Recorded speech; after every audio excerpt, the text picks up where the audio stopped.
Donc l'éthique, on l'a défini au LabRH comme la capacité à respecter les libertés, les droits et le potentiel des individus.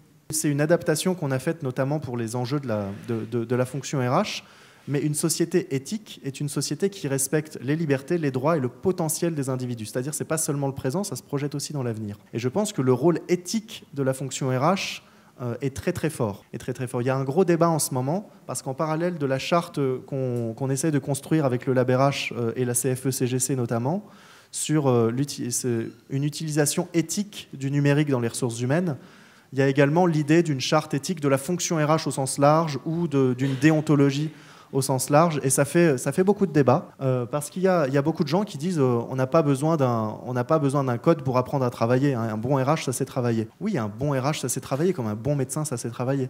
C'est quoi un bon médecin ? C'est quoi un bon RH ? Et je pense que ces choses-là, il faut les définir. Et personnellement, je ne suis pas opposé à l'idée d'une mise en place d'une charte éthique ou déontologique de la fonction RH au sens large.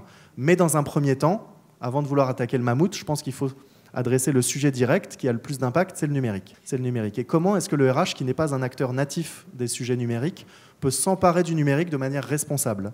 Et ça, c'est tout le sujet, parce qu'avec l'intelligence artificielle, vous l'aurez compris, on peut accélérer la productivité, le processus, mais on peut aussi accélérer les biais et la destruction de valeur.